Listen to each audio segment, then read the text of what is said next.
Samedi 31 janvier 2026, mesdames et messieurs, bonjour et bienvenue dans ce bulletin d'information. À Diourbel, la mortalité maternelle et infantile demeure un défi persistant. Pour y faire face, les autorités sanitaires de la région ont défini des stratégies concrètes visant à élargir la couverture des soins, améliorer l'offre et la demande des services essentiels et réduire significativement les décès évitables d'ici 2030, en phase avec les engagements nationaux et internationaux en faveur de la santé des mères et des enfants. C'est un reportage signé Babacar Sall. Un atelier de planification a été organisé à Diourbel par la Direction régionale de la santé en collaboration avec la Direction de la santé de la mère et de l'enfant dans le cadre de la lutte contre la mortalité maternelle et infantile. Dans cette région, nous avons quand même un taux de mortalité maternelle pour lequel nous devons faire des efforts pour atteindre les objectifs, et notamment au niveau du district de Bambey, mais dans la région en général. Comment cette lutte se met-elle en place afin qu'aucune personne ne soit laissée pour compte? Au-delà de rester au niveau des postes, nous allons accompagner les districts pour que les chefs de poste, les sages-femmes d'État qui sont dans les zones les plus reculées puissent faire organiser des journées de stratégie avancée, aller retrouver les communautés dans les coins et les recoins. Il s'agit des objectifs que le ministère doit atteindre d'ici 2030. Dans ce cadre, la Fondation est venue nous appuyer pour une offre de services accrue vers les populations. Donc, tout ce que tu fais pour moi, sans moi et contre moi, pour éviter cet hasard, l'ADCM s'est déplacée et est venue au niveau de Diourbel pour 2 jours autour des différentes équipes cadres de districts et de régions et des partenaires pour planifier effectivement ces activités qui vont entrer dans le cadre du renforcement de capacité, mais surtout de l'offre de services et de la demande. L'utilisation des médicaments génériques est également essentielle au bon déroulement de cette campagne. Et dans cette campagne-là, comme dans toutes les autres campagnes, avec les autres programmes notamment, la CNPNA a la mission au niveau central de disponibiliser les produits au niveau régional à travers nos SRPRA, nos pôles régionaux. Et ces pôles régionaux-là vont distribuer aux districts qui vont à leur tour donner au PPS. Donc c'est le circuit officiel. La lutte contre la mortalité maternelle et infantile dans la région de Diourbel est une priorité pour les autorités sanitaires qui mettent en place des stratégies concrètes pour améliorer l'accès aux soins. Et puis, autre réalité, autre région, à Kédougou, les populations de Fongolemi tirent la sonnette d'alarme face au manque d'infrastructures de base. Leur principal problème concerne le mauvais état des routes qui complique l'évacuation des malades. À cela s'ajoute le manque de financement des femmes désireuses de transformer les produits locaux dans la zone. Écoutons à ce présent Ibrahim Diallo, un jeune entrepreneur de la région, au micro de Mamadou Sissé. Le département de Kédougou, qui n'ont qu'à aider la population de Fongolimbi, dans la commune de Fongolimbi. Franchement, ils ont des problèmes, ils ont beaucoup de problèmes. Vous avez vu la route de Fongolimbi, ça ne va pas du tout. On demande vraiment le président de la République, il n'a qu'à nous aider pour goudronner la route de Fongolimbi. On le sollicite ça beaucoup, et toute la région de Kédougou.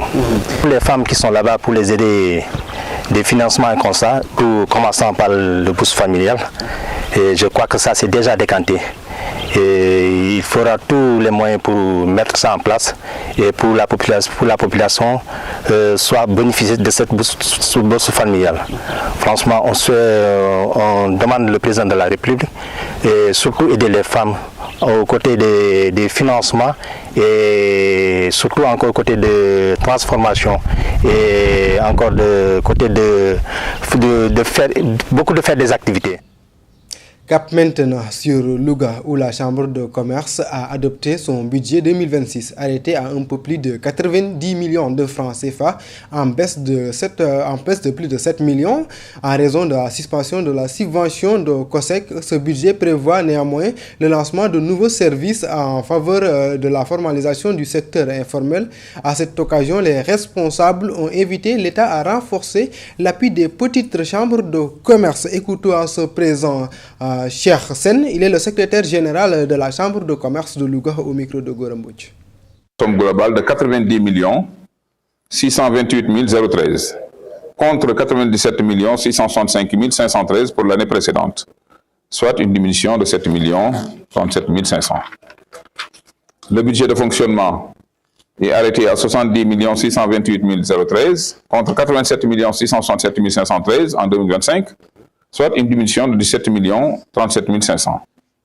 Le budget d'investissement, en revanche, a augmenté de 10 millions et équilibré à 20 millions. La diminution s'explique, comme je l'ai dit, par la subvention du COSEC qui a disparu, qui a été suspendue.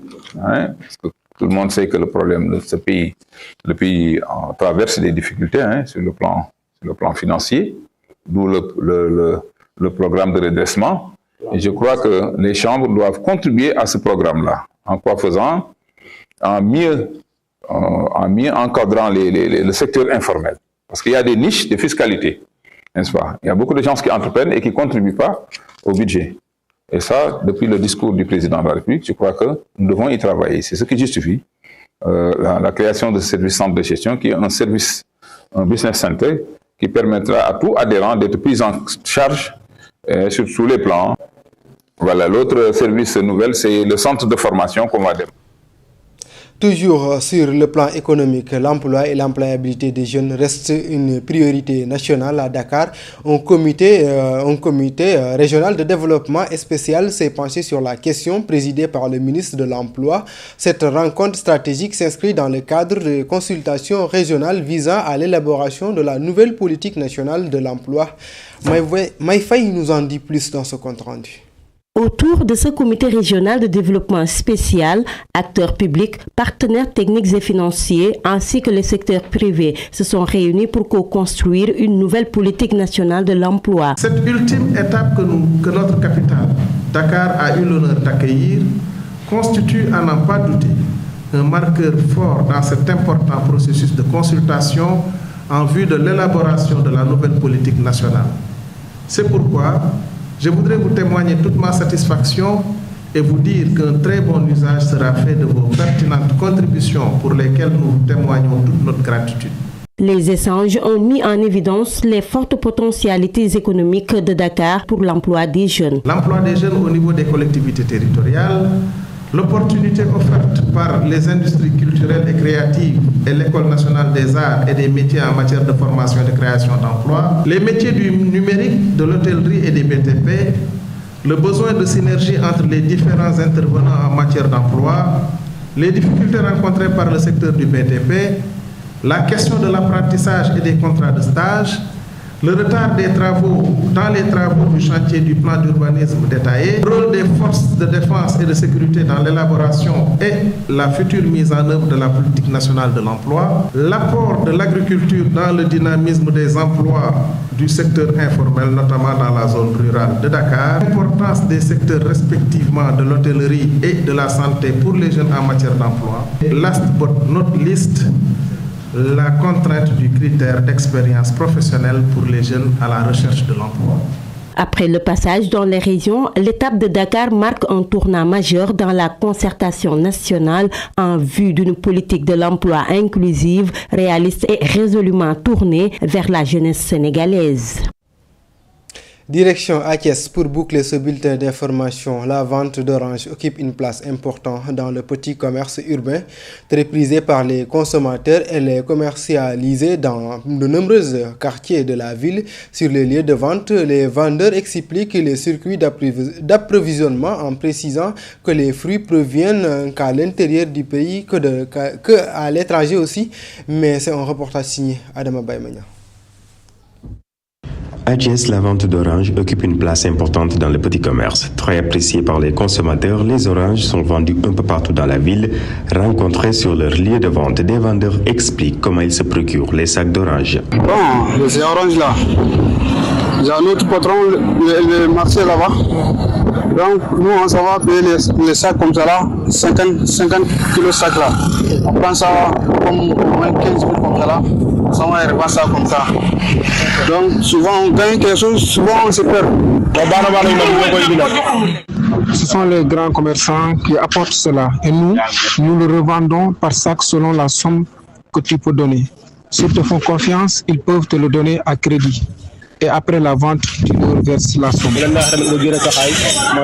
Les vendeurs indiquent qu'en cette période, les oranges proviennent aussi bien de l'intérieur du pays que de l'extérieur. Les produits proviennent parfois de la Guinée et de la Casamance. Ce que vous voyez ici provient de la Casamance. Et je peux dire que celui de la Casamance est plus délicieux. Notre patron, c'est le marché là-bas. Si on a de l'argent, on n'a pas de l'argent, comme on se connaît déjà. Même si on n'a pas de l'argent, ils nous donnent ça, on s'en va et revendre. Si on a fini à vendre les oranges là, on s'en va et donne de l'argent. Si on a de l'argent, on peut en même temps on s'en va et revendre aussi. C'est fini. Ils se disent déterminés à poursuivre leur activité qui constitue leur principale source de revenus. Ils lancent toutefois un appel aux autorités pour un meilleur accompagnement du secteur. Adama Baymania, et c'est d'ailleurs cet élément qui met à terme ce bulletin d'information. Merci de l'avoir suivi. Excellente suite au programme sur la première radio-télévision communautaire du Sénégal. Bon week-end à tous.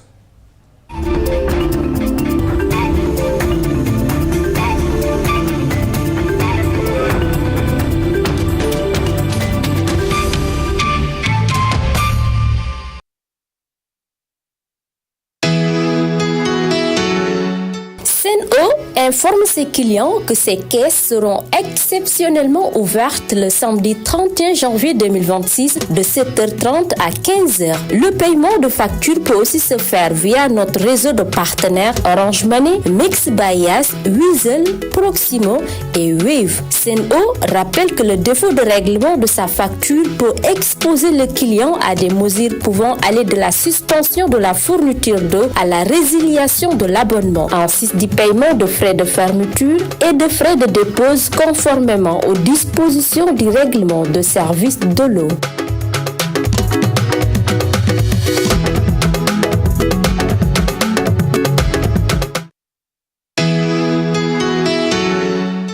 Sen'Eau mi ngi yëgal client yi ni seeni kees dina ubbeeku ci samedi ji yembo ak fanweeri fan ak benn ci weeruk janvier ci atum 2026 diggante 7h30 jàpp 15h maanaam juróom-ñaari waxtu yu teg fanweeri simili ba ci ñetti waxtu ci ngoon mën nañu fay yile facture itam jaare ko ci suñu réseau partenaires yi Orange Money, Mix by Yas, Weasel, Proximo ak Wave. Sen'Eau dafay fàttali client yi ne suñu ñàkkee fay yile facture mën nañ ci jël ay matuwaay yu ci mel ni dakkal service ndox bi ba ci dakkal abonnement bi boole ci fay ay frais ci tëj ak dindi lépp méngoo ak sarti service ndox mi.